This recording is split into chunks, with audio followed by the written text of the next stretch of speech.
प्रभु तव मूर्ति विनोदकारी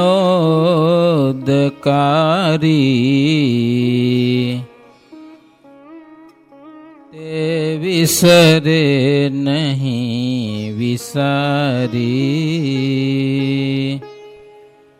जुगल चरण सोड़ चीन जे है नजर समीपत रे अमारी ए है नजर समीपत रे अमारी ते है। ओम श्री हरि कृष्णाय नमो नमः। ओम श्री घनश्यामाय नमो नमः। ओम श्री स्वामीनारायणाय नमो नमः। सहजानंद स्वामी महाराजनी जय। बधाने जय स्वामीनारायण। स्वामीनारायण हरे। थयुं प्रभात चतुर्थीनु करी नित्य क्रिया नर नार जेम घटे पछी जे हने तेम बेठा सभा मोझार देवालय थकी उतर माया संतनी धर्मशाळा छे ज्याया सभा त्यां सजी श्री रघुवीरे पश्चिमाभिमुखे बेसी धीरे। चतुर्थीનું પ્રભાત થયેલું છે। શું છે? વડતાલમાં રઘુવીરજી મહારાજ જ્ઞાન યજ્ઞ મહોત્સવ કરે છે। કેવો ઉત્સવ? જ્ઞાન યજ્ઞ। બહુ ભક્તો ભેળા થયેલા છે। મંદિરથી બરોબર ઉત્તર દિશામાં પશ્ચિમ દિશા તરફ રઘુવીરજી મહારાજની પાટ રાખી છે। એના ઉપર આસન બિછાવીને પોતે બિરાજમાન થયા અને ભગુજી નામે કરીને એક સુથાર એક સિંહાસન લાવ્યા ભટ્ટજીને, એટલે વક્તાને બેસવા માટે। નામ હતું વક્તા દીદીને ભોળા ભટ્ટ, સમજાય ને? તો પશ્ચિમ દિશા તરફ એટલે મહારાજની બિલકુલ સામે જ સિંહાસન રાખ્યું, એના ઉપર આસન બિછાવ્યું। રૂપાનો સરસ મજાનો બાજોઠ, જો આપણી પાસે લાકડાનો છે, સમજ્યા કે નહીં? તેથી તો રૂપાનો સરસ બાજોઠ રાખ્યો આગળ। અને ભટ્ટના શિષ્ય હતા રાજારામ કરીને, જોડ ગામના હતા। તો એ સત્સંગી જીવન શાસ્ત્ર લઈ આવ્યા, બાજોઠ ઉપર પધરાવ્યો। પછી આચાર્ય મહારાજ શ્રી ભોળા ભટ્ટનો હાથ ઝાલી અને વ્યાસ ગાદી ઉપર એને બેસાડ્યા। ભોળા ભટ્ટ પણ નમસ્કાર કરી સૌને ત્યાયા, ભટ્ટ બેઠા સિંહાસન માયા। આવ્યા ગોપાળજી ભાઈ જે હા, સુત કૃષ્ણ પ્રસાદ જીતે હૈ। વક્તા ભટ્ટજી હે સંતો બ્રાહ્મણો બ્રહ્મચારીઓ બધાને વંદન કરી, મહારાજ શ્રી વંદન કરીને પોતે બેઠા। આચાર્ય મહારાજ શ્રીએ પૂજન કર્યું। પછી ગોપાળજી આવ્યા, એના પુત્ર કૃષ્ણ પ્રસાદ, બીજા એના પુત્ર વિહારીલાલજી હાવ 3 વર્ષના હતા હો, એને તેડી આવ્યા એક બ્રાહ્મણ। પછી ધર્મવંશી બધા હતા ને, થોડાક નામ લખ્યા છે હો। વૃંદાવન એ તો લગભગ ઈચ્છારામના દીકરા હતા, એવું કંઈક છે. એના પુત્ર પ્રભુ પ્રસાદ અને નારાયણ પ્રસાદ એ પણ બધા ત્યાં કને આવ્યા. નારાયણ પ્રસાદના પુત્ર બદ્રીનાથ અને ભગવત પ્રસાદજી એ પણ આવ્યા. વળી સીતારામજી બહુ ધર્મિષ્ઠ હતા. સીતારામજી મહારાજ, સીતારામજીને એકવાર ગાદી ઉપર પણ બેસાડ્યા હતા, લીલા કરી હતી મહારાજ. તો આ બધા ધર્મવંશી આવ્યા પુરુષો બધા એ આચાર્ય મહારાજ શ્રીની પાસે બધા બેઠા. પછી આચાર્ય શ્રી પૂજાનો સામાન લઈ આવ્યા. દીવો કર્યો, ઘીનો ધૂપ કર્યું, વક્તાશ્રીનું પૂજન કર્યું, સત્સંગી જીવનનું વક્તાશ્રીનું પૂજન, આ બધો નિયમ બધો કર્યો લો ને. અને આચાર્ય મહારાજની જમણી બાજુ બધા એ સંતો બધા બેઠા છે, સંત મંડળ. ડાબી બાજુ નૈષ્ઠિક બ્રહ્મચારીઓ બેઠા. દક્ષિણ દિશામાં જે મેન ગેટ છે એ બાજુ પુરુષો ન દેખે એવી રીતે બહેનો બધા બેઠા છે. બહેનોમાં પણ આચાર્ય પત્નીનું નામ હતું સુગ્ના. એ સ્ત્રીની સભામાં એની મર્યાદાથી બેઠા. આચાર્ય શ્રીની બેન હતા, રઘુવીરજી મહારાજના બેન, એનું નામ ફૂલઝરી. બહુ પ્રેમવાળા હતા એ ફૂલઝરી. એ દેશથી આવ્યા હતા. મહારાજમાં એટલો પ્રેમ હતો કે મહારાજની હાજરીમાં એ આવ્યા હતા. અને પછી લગ્ન કરવા કંઈક જવું હતું, લગ્ન થઈ ગયા હતા અને સાસરે જવું હતું, બહુ રોયા. તો એને મહારાજની સાથે પ્રેમ એટલો બધો હતો કે મહારાજને મૂકીને પાછું છપૈયા જવું પડે છે તો મહારાજને પણ આંખમાં આંસુ આવી ગયા હતા. લ્યો, એવા ફૂલઝરી. નાનપણથી મહારાજની બહુ સેવા કરેલી, બહુ હોશિયાર હતા. તો સ્ત્રીઓની સભામાં સ્ત્રીઓને કેમ બેસવું વ્યવસ્થિત લાઈનસર, એ ફૂલઝરી બેસાડતા હતા હો. પછી ગોપાળજીના પત્ની મેનાબા અને એના દીકરીઓ લગ્ન કુંવરી, ગોવિંદ કુંવરી અને રામ કુંવરી, ત્રણ એની દીકરીઓ હો. અને કૃષ્ણ પ્રસાદના પત્ની ચતુરાસી, વૃંદાવનના પત્ની ઇન્દિરાવાસી, બધી બહેનો સદગુણી. મહારાજને વિશે ભક્તિ ભાવ જબરજસ્ત. જેમ સુવાસીની ભાભીને હતો ને એમ પ્રેમ મહારાજને. પછી વૃંદાવનના દીકરી ફૂલકુંવર અને હરકુંવર, આ બે એની દીકરી. પ્રભુ પ્રસાદના પત્ની હરદેવી અને સીતારામના પત્ની ઇન્દિરાસી, આ બધા બહેનો સભામાં બેઠા છે. બદ્રીનાથના પત્ની કમળા અને એના દીકરી જાનકીબા. ભગવત પ્રસાદના પત્ની છે ચતુરાસી.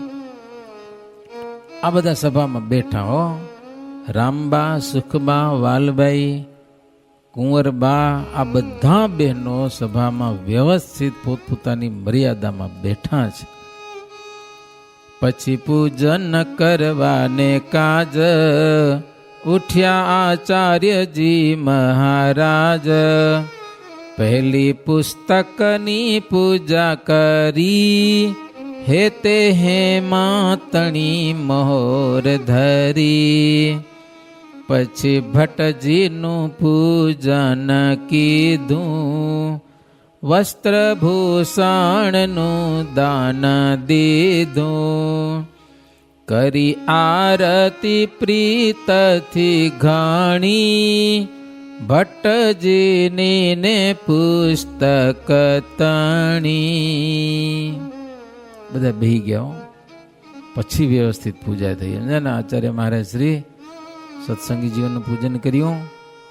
ચંદનથી ચાંદલા, ફૂલનો હાર. પછી વક્તાશ્રીનું પૂજન કર્યું. એને તો વળી આભૂષણનું દાન કર્યું, સુવર્ણનો હાર પહેરાવ્યો. બ્રાહ્મણને કંઈક દક્ષિણા મળી જાય તો કથા વાંચવાની મજા વધારે આવે ને. હા, ફરક તો પડે કે ના પડે કયો? કાંઈક તમે એને પહેલીથી દક્ષિણા દઈ દો અને પછી જે કથા વંચાય પછી છેલ્લી ભાગે તમે શું દેવાના છો ખબર ન પડે ને. પહેલીથી દઈ દેવાના. આવી લો, થોડુંક રાજી થઈ જાય, સમજા ને. રાજી થઈને કામ કરે ને એ કામ જબરું થાય. પછી આરતી કરી છે પુસ્તક અને વક્તાશ્રીની. આચાર્ય શ્રી પૂજન કરી લીધું એટલે પછી ધર્મવંશીઓ બધા પૂજન કરવા માટે આવ્યા છે, એ બધા પૂજન કર્યું. પછી બધા બેઠા બધા ને સંતો બધા બેસી ગયા બધા. પછી ભોળાનાથ ભટ્ટજી મંગલાચરણ કર્યું શ્રીજી મહારાજને યાદ કરીને. લોકો મંગલાચરણ છે એ ભગવાનનું સ્મરણ જ છે ને, પણ વક્તા કથા વાંચે ને તો મંગલાચરણ કરે એમાં પણ મહારાજને યાદ કરીને કરવાનું, ભગવાનને ભૂલીને નહીં હો. હા, બધું એ ભગવાન કથા પણ ભગવાનને યાદ કરીને કરવાનું. એટલે આ ભગવાનની મૂર્તિ પધરાવે છે ને, ક્યારેક ક્યારેક ભગવાન સામે જોઈ લે, દર્શન કરી લે. ભગવાન ભૂલાઈ જાય. બોલો, કથા વાંચતા વાંચતા કોઈ પણ કામમાં ભગવાનના સ્મરણની જરૂર છે. કથાનો પછી આરંભ કર્યો, જાણે રેલ્યો અમૃત તાણો દરિયો. થાય વૃષ્ટિ અમૃત તણી જેમાં, કથા અમૃત વરસે છે એમાં. સત્સંગી જીવનની કથા શરૂ કરી જાણે હે અમૃતની રેલ આવ્યો, દરિયો ઉમટ્યો ને અમૃતનો, એવો બધાને આનંદ થયો. છીપ છે સ્વાંતિ તણું બુધ ઝડપે છે, ક્ષિપલી આવે છે. સ્વાંતિ બુંદનો વરસાદ પડે ને દરિયામાંથી કૂદકો મારીને ઈ લઈ લે, એનું સાચું મોતી પાકે માછલીમાં. એમ દરેકના મન કથા સાંભળવા માટે અતિશય આતુર છે. ભાવ કેવો છે પૃથુ રાજા જેવો. પૃથુ એક ભગવાનનો અવતાર થઈ ગયો, પણ રાજા હતા, યજ્ઞ કરતા હતા. ભગવાન પ્રગટ થયા, માગવાનું કીધું તો કે 10,000 કાન માગો કે લ્યો કથા ભરો હારું. 2 પૂરા નથી થતા, આપણે 2 વધી પડી નથી વધી પડતા. સાચું કહેજો. હે કેટલો ભાવ હશે? કાન 10,000 માગો. હવે 10,000 કાન ફીટ ક્યાં કરવા શરીરમાં? આવી ગયા બધા. બોલો થા. એટલે 10,000 કાન એટલે 5,000 માણસો થયા કે નથી થયા? તો 5,000 માણસો પ્રેમથી કથા સાંભળે ને કેટલી શ્રદ્ધા થાય, એ એટલી મને એકલાને શ્રદ્ધા જાગે બધી. એમ અર્થ એવો કરવો પડે, નહીંતર તો કાંઈ મેળ ન પડે ને હરખો. નૈમી સારણીમાં 88,000 મહર્ષિઓ સુતપુરાણી થકી કથા સાંભળતા હતા. એવી રીતે એ બધા વડતાલ મંદિરના ચોકમાં બધા કથાનું શ્રવણ કરતા હતા. દેવતાઓ આવ્યા આકાશમાં, એ પણ વખાણ કરવા માંડ્યા. કેટલી સરસ મજાની સભા શોભે છે. બદ્રિકાશ્રમના ઋષિઓ દિવ્ય રૂપે આવ્યા. શ્વેતદીપ ધામના નિરન મુક્તો, અક્ષરધામના મુક્તો પણ એ કથા સાંભળે. બ્રહ્માદિક દેવતાઓ પણ કથા સાંભળવા માટે આવ્યા છે, અને સભા જોઈને બધા આશ્ચર્ય પામે છે. દેવતાઓ આકાશમાં વિમાનમાં બેઠા બેઠા સ્થિર થઈ જાય છે. ક્યારેક ક્યારેક તો ચંદનના છાંટડા કરે અને ફૂલડાનો વરસાદ વરસાવે દેવતાઓ. તો દિવ્ય દ્રષ્ટિવાળાને દેખાય, બધાને ન દેખાય. ફૂલ બધાને દેખાય. પાછા ફૂલ ક્યાંથી પડે રાખે છે? બધાને આશ્ચર્ય થતું હતું. ચાલતી કથામાં ઉત્સવ પણ ઉજવાતા હતા. આપણે તો હમણાં કંઈક શરૂ કર્યા છે. જન્મોત્સવ આવે ઘનશ્યામ મહારાજનો, તો એ સભામાં જન્મોત્સવ રીતસર ઉજવાય એવું લખ્યું હે. હરિ જન્માદિ ઉત્સવ અંગ જ્યારે આવે કથાનો પ્રસંગ, ત્યારે એના ઉત્સવ ઉજવાતા હતા. લીલા પ્રગટ પ્રભુની વંચાય ત્યારે શ્રોતાને રોમાંચ થાય. હો એ આ બધી રોમાવલી ઊભી થઈ જાય, ક્યારેક એવો આનંદ થઈ જાય, એમ હર્ષ વધે, આંખમાં પ્રેમના આંસુ આવે. આવી દિવ્ય કથા સાંભળતા સાંભળતા તો કેટલાકને શરીરના ભાન ભૂલાઈ ગયા, કેટલાકને સમાધિઓ થઈ ગઈ. હો બીજો કોઈક માણસ આવે ને ફાલતુ, તો એને આશ્ચર્ય થાય કે આ બધું શું થાય છે. હો અને સભામાં જેટલા બધા બેઠા હતા એટલા સ્થિરથી કથા સાંભળે. કોઈક આવ્યો ગયો ખબર ન પડે કાંઈ, આપણે તરત ખબર પડી જાય આવ્યો ને મોડો આવ્યો ને વેલો આવ્યો ને. એટલા એકલી સ્થિરે કથા સાંભળતા હતા કે કોણ આવ્યો ને કોણ ગયો કાંઈ ખબર નહીં. વળી આ સભામાં દિવ્યતા એવી હતી કે કામ ક્રોધ કે નિંદ્રા 4-4, 5-5 કલાક કથા હાલે તો કોઈને ઊંઘ ના આવે. બોલો, કામ ક્રોધ તો ક્યાંથી ક્યાં આવે ત્યાં કને. હો શ્રોતા બેઠા હજારો હજાર, કોઈ બોલે ન શબ્દ લગાર, કોઈ વાતો ન કર્યો, એ બધા સ્થિરથી બેઠા હોય. પરધર્મી કોઈક આવે ને પરધર્મી, તો એને આશ્ચર્ય થઈ જાય કે મારું આટલા બધા માણસોને સ્થિર. એક સાહેબ આવ્યો તે ઠાર, જોવા ઊભો રહ્યો ઘડી વાર, ચિત્ત સર્વના એકાગ્ર દિશે, જોઈ અચરજ પામ્યો અતિશે. મોટો કોઈક સાહેબ આવ્યો, જોયું કથા વંચાય છે, આટલા બધા માણસો સ્થિર થઈને કથા સાંભળે છે એકાગ્ર ચિત્તે. થોડીક વાર ઉભા રહ્યો, 15-20 મિનિટ પછી તેને કામ હોય ને, ગયો બજારમાં કોઈક માણસ આવે ને પૂછ્યો કે આ કથા ક્યારે ઉઠે, કે મને આચાર્યશ્રીને મળવું છે, તો કે 12 વાગે પછી ઉઠે. ગયો 12 વાગે ને 1 વાગે કઈ નક્કી નહીં. એ સાંભળીને એ તો હાલ્યો ગયો. કથા વંચાવવાની પૂરી થાય એટલે સદગુરુ સંતો હો, ગોપાળાનંદ સ્વામી હોય, ગુણાતીતાનંદ સ્વામી હોય, એ બધા મહિમા સમજાવે. આચાર્ય મહારાજ પણ કથાનો મહિમા સમજાવે. કથા આપણે પણ જો કથા મોટી પારણ હોય, કથા પૂર્ણ થાય પછી એક સભા સંચાલક હોય તો આખા કથાનો સાર સરસ સમજાવે હો, કે આજે શું કથા આવી. એ જૂનો રિવાજ છે, નવો નથી. તો સંતોની અને મહારાજશ્રીની વાતો સાંભળતા પણ એ કોઈને આમ મનમાં તૃપ્તિ થતી ન હોય ને, બધા બેઠા હોય. પછી કથા ઉઠે, ભોજનનો સમય થાય, કેટલાક તો રસોઈ કરવા જાય, કારણ કે રસોઈ હાથે કરીને જમતા હોય, એ રસોઈ કરવા જાય. તૈયાર ભોજન જમતા હોય, રસોડે જાય. મહારાજ શ્રી હરિભક્તોને બધાને કીધું, જુઓ તૈયાર જમનારા હોય ઠીક છે, પણ સીધું જોઈતું હોય ને એ અમારા કોઠારમાંથી તમારે લઈ જાવું. પૈસા હો તો વેચાતું લઈ જાવું, ન હોય તો મફત લઈ જાવું, બંને રીતે છૂટી. બોલો, સીધું લઈ જવાનું. પૈસા ગમે ત્યારે દેવા હોય તો ભલે, ન દેવા હોય તો ભલે, પણ નામ નહીં લખવાના કોઈના. શું આ માણસ આટલું લઈ ગયો એમ નામ નહીં, નામ, કારણ કે પૈસા જ ન હોય તો પછી નામ શું લખવાની જરૂર. ઈચ્છા આવે એની પાસે હોય વ્યવસ્થા તો દેવા આવે, નહીતર પૈસા માગવાના નહીં, કે જેને જી જોઈ લઈ જાજો. કેવો જબરી વાત કહેવાય એમ. તેનું નામું તો ત્યાં ન લખાય, એવી આચાર્ય ની આજ્ઞાય. કોઈ નામ નહીં લખવાનું. ત્યાગી સંતો માટે તો આચાર્ય મહારાજ પોતાના ખર્ચે રસોઈ આપતા. લ્યો, સંતોને માટે ક્યારે કોઈ હરિભગત પણ રસોઈ આપતા. આંબાના દિવસો હતા ત્યાં સુધી દરરોજ રસપુરીની રસોઈ થતી. પછી તો બરફી ને સુતરફેણી ને જલેબી ને સાટા ને એ પેંડા પકવાન વગેરે પીરસાતા. લોકો ધર્મવંશીઓને પણ રસોઈ આપતા. એની રસોઈ અલગ થતી હોય. ધર્મવંશીઓને એને પણ રસોઈ આપવામાં અપાર પુણ્ય, કારણ કે એ બધા ધર્મવંશી જેટલા આવ્યા હતા ને મહારાજને વિશે પ્રેમવાળા, ભક્તિવાળા, ભજન ભક્તિ કરતા હતા બધા. એમ સત્સંગી થયા હતા પાકા બધા. એમ હવે ત્યાં બધા શ્રોતા હતા ને, એ કથા માટે, કથા સાંભળવા માટે આવ્યા હતા. જલસા કરવા નતા આવે. બોલો, કથા સાંભળવાનું અને તપસ્યા કરવાની. કોઈ ધારણા પારણા કરે, ચાંદરાયણ કોઈ આચરે.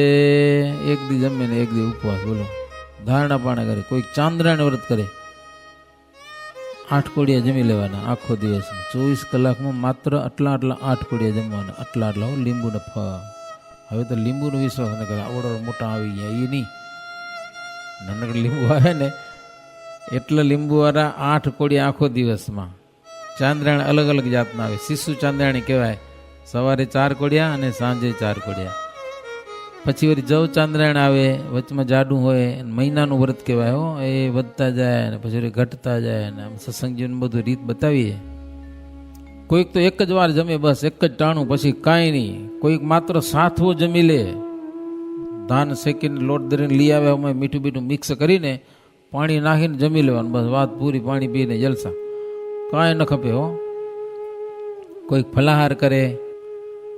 અતિ ઉત્તમ તીર્થ જોઈ તપ તીવ્ર કરે જન કોઈ. ઉત્તમ તીર્થ છે એટલે તપસ્યાઓ કરતા હતા લોકો. હો, કેટલાક ગ્રહસ્થો તો 5 કેસ વધારીને કથા સાંભળ્યો. વાળ કપાવવાના નહીં, એમને એમ. કોઈક માત્ર દૂધ પી લે અને બે વાર કેટલાક ગોમતીજીમાં સ્નાન કરતા, ગોમતીજીને કાંઠે એ લોકોની ભીડ ભળાતી, આવતા જતા કીર્તન ગવાતા હોય, અક્ષરધામ જેવું વાતાવરણ લાગે હો.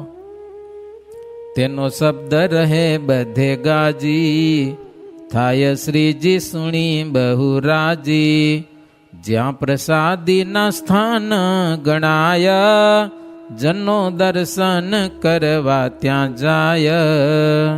હે કીર્તન ગવાતા હોય, આમ ગર્જના થતી હોય, અદભુત વાતાવરણ, ભગવાન રાજી થાય હો. પછી વડતાલમાં પ્રસાદીના જેટલા સ્થળ છે, તમે ગયા છો વડતાલ? દક્ષિણમાં ગામબારે તાડણ તળાવ છે, જોઈ છે? માતાજીનું મંદિર છે, તાડણ તળાવ. પછી ત્યાંથી સીધા થોડાક આથમણે જાઓ ને, થોડી ધનાડા તળાવ છે. મહારાજ રંગ રમીને ત્યાં નાહવા માટે જતા. હમણાં થોડાક દી નડિયાદ રહેવા ગયા હતા ને, કરી આયા દર્શન. સમજા ને, બાજુમાં જ છે. ના, ધના તળાવડી ધારુ તળાવડી નામ એનું. ગોમતીનું નામ હતું ધારુ તળાવડી, પછી ગોમતી તળાવ નામ પડ્યું.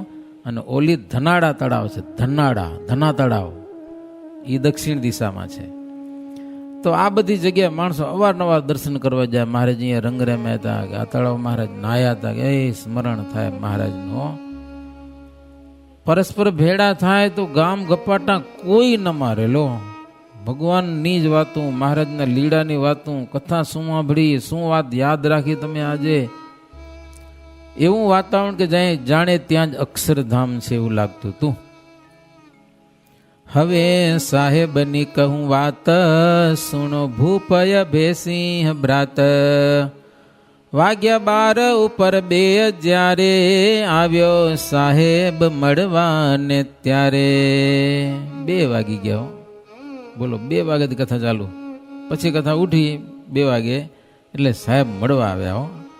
તે ટોપી ઉતારી આચાર્યશ્રીને વંદન કર્યા અને એક વાત પૂછી કે આટલા બધા માણસો છે અહીંયા કને, પોલીસ વાળા કેમ નથી રાખ્યા? કોઈ સિપાહી કે બધા એમને બધા આ બધું હાલે છે તમારું? કે કોઈ લડાઈ કાં નથી કરતા? કે કોઈ બાજતા કેમ નથી? કોઈ વઢતા કેમ નથી? કે બીજી જગ્યાએ આવો મેળો ભરાય ત્યાં તો મારા મારીને કેટલી ઉપાધિ થઈ પડી. કે લ્યો, પોલીસ હોય તો એમ થઈ જાય ઝઘડા. કે તો અહીંયા કોઈ લડતા નથી, આટલા બધા માણસો શાંતિથી બેઠા છે, એનું કારણ શું? સાહેબ આચાર્ય રઘુવીરજીને પૂછ્યું. રઘુવીરજી કે અહીંયા અમારો બધો આ સમાજ છે ને, બધા ભગવાનના ભગત છે, અહીંયા લોકલ માલ નથી. આ કેવો માલ છે? સારો માલ છે બધો. એમ લોકલ માલ હોય ને એ બા છે, અને આ બધો અસલ માલ છે, લ્યો, સ્પેશિયલ માલ છે, કંપનીનો માલ છે, ડુપ્લિકેટ માલ નથી અહીંયા કને કોઈ. ઝઘડા શેનાથી થાય? ધન, નારી અને અભિમાન, 3 તે છે લડાઈ ના સ્થાન. એક તો ધન, બીજી સ્ત્રી અને ત્રીજું અભિમાન. આ 3 વસ્તુ જીવનમાં હોય ને, એની પાસે લડાઈ થતી હોય. કે હો, પણ અહીંયા સેંકડો સાધુ છે, બધા ધન નારીથી બધા દૂર રહે છે, વળી વૈરાગ્યવાન છે, અભિમાન બિલકુલ રાખતા નથી, બિલકુલ નિર્માની. હાવ કોઈક નાનો માણસ અપમાન કરી દે સાધુનું તો એ મનમાં રાખે નહીં. તો લડાઈ ક્યાંથી થાય? કે રઘુવીરજી મહારાજ કહો. વળી અમારે અહીંયા કને કથા સાંભળ્યા પછી સદગુરુ સંતોએ લોકોને ઉપદેશ કરે છે. સુણે સદગુરુનો ઉપદેશ. તો કોઈ આ લોકો બધા કોઈ અભિમાન રાખતા નથી કે જો બધા આવ્યા એની રીતે અહીંયા મોજ કરે છે, ઉતારા પાણી અમે કાંઈ દીધું નથી, કીધું અહીંયા આ બાજુ તમે જાઓ ને આ બાજુ તમે જાઓ, એની મેળે હાથ કરે. સભામાં કોઈનું સન્માન કરતા નથી. સમજા ને, મોટા મોટા આવ્યા છે બધા, કથા સાંભળે છે. કે આચાર્ય શ્રી કે કહો છો બીજા મેળાની વાત, ત્યાં તો થાય ઘણા ઉત્પાત. તેમાં જે પદ ગુરુનું ધરે છે, ધન માટે લડીને મરે છે. સાહેબને કે તમે જે બીજા મેળાની વાત કરો છો ને, ત્યાં ઉત્પાત થાય છે, એનું કારણ શું છે? ત્યાં કેટલાક ધર્મના ગુરુ હોય છે ને, એ હારા દ્રવ્ય માટે લડાઈ કરતા હોય છે, સમજ્યા ને, પૈસા માટે બાજતા હોય છે, અથવા તો માન સન્માન માટે બાજતા હોય છે. જેમને તેમ કપાઈ મરે એમાં તો પાછા નીલકંઠ વર્ણી વન વિચરણ કરતા કરતા હરિદ્વાર પહોંચ્યા. તો યોગાને યોગા કુંભ મેળો, મહારાજ ગંગા નદી વહેતી હતી, પીપળાનું ઝાડ હતું એના નીચે બેઠા હતા. એ કુંભ મેળામાં શું હે, એ બધા બાવા આવે સરઘસ કાઢે, બાવાનું જોરદાર આમ, તે બધા નાચતા કૂદતા આવે. હવે એમાં પેલો કોણ આવે ગંગામાં એને માટે માથાકૂટ બહુ કરે, સમજ્યા ને, પેલો કોણ પડે અંદર એને માટે તો બાજે, બાજતા બાજતા કેટલાક તો મરી જાય, કેટલાક કપાણા મહારાજે નજરે જોયું, લ્યો તલવારું લઈને કાપી નાખે. એટલે હું પેલો નાય, હું પેલો નાય, તું નહીં ને તું નહીં ને. નાઈ લો ને ગંગામાં પેલો કે પછી શું ફરક પડે? ફરક પડી જાય કાંઈ? સૌથી પેલો હું નાવું, બસ બીજી વાત નહીં, નંબર પેલો મારો આવવો જોઈએ. તો નીલકંઠવર્ણી જોયું આ બધું, કેટલા કપાઈ ગયા બાવા, નદીમાં તણાઈ ગયા. મારે લ્યો મારે ત્યાં જોવાનું નહીં. એટલે પછી તો ઉપર ચડી ગયા, ડુંગર ઉપર મહાદેવજીનું મંદિર છે, જોયું બિલકેશ્વર મંદિર છે. હરિદ્વાર ગયા છો? બિલકેશ્વર મંદિર, ત્યાં આગળ શંકર ને પાર્વતી રે. એમ કહેવાય છે કે શંકર પાર્વતીને થોડોક ઝઘડો થઈ ગયો હતો, સમજ્યા ને, પાર્વતી થોડોક છેટા રહેતા હતા ને શંકર ઘરમાં રહેતા હતા. એ બધી બીજી ભૂંગી બાંધી હતી પાર્વતી. તે શંકર ભગવાન મહારાજ આવેલા, શંકર ભગવાન બ્રાહ્મણ રૂપે પ્રગટ થયા. શંકર ભગવાન કે વર્ણિરાજ તમને જમાડવાની ઈચ્છા છે, કયો તો રસોઈ બનાવું? તો કે પણ જલ્દી કરજો કે ભૂખ લાગી. કે લ્યો હવે ભોળાનાથને રસોઈ કરતા આવડે નહીં. રોટલી કરવા ગયા તો રોટલીમાં પાણી થઈ ગયું ઘણું, તો ઢીલો લોટ થઈ ગયા તો હાલે નહીં પાછો. પછી વળી મેં બીજો લોટ નાખ્યો તો લોટ ઘણો થઈ ગયો, તો કઠણ થઈ ગયો. હવે પાણી નાખ્યા કરો, લોટ નાખ્યા કરો, પાણી નાખ્યા, રોટલી કીધી થાય એમ. ટાઈમ લાગી ગયો. વળી ચૂલા ધોખાડવાના, આજની ગેસની સગવડ હતી ને, ફૂંકું દેવાની ચૂલામાં. બીજા ભોલેનાથ તો આંખીમાં પાણી નીકળે ને રસોઈ બનાવતા હતા ને, ત્યાં પાર્વતીને ખબર પડી થોડાક અબોલા હતા ને, તોય ઘરવાળા કહેવાય ને ગમે તેમ, તો તે આવે અહીંયા કને ભોળેનાથને કે તમે શું મંડ્યા કે? તો કે જો આગળ કે ભગવાન આવ્યા કે જમાડવા માટે.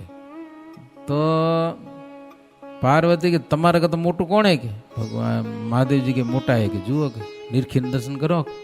નિરખીને દર્શન કર્યા, સાક્ષાત ભગવાન હતા. પાર્વતી વર્ણિજીને કે આ યોગી છે ને કાચા છે કે એને રસોઈ કરતા આવડતી નથી, કે તમે કહો તો હું બનાવી દઉં હમણાં જ. કહો મહારાજ કે અમારે જમવાથી કામ છે, હવે તમારામાં ઝઘડો થાય અમે ન કરીએ કે નહીં. તો પાર્વતી ગયા પોતાના રસોડામાં, ફટોફટ કેરીનો રસ કાઢ્યો, એકાદ બે કેરીનો રસ કાઢ્યો, રોટલી બનાવી લઈ જાય અહીંયા. લ્યો લ્યો મહારાજ. મહારાજ તો જમી લીધું.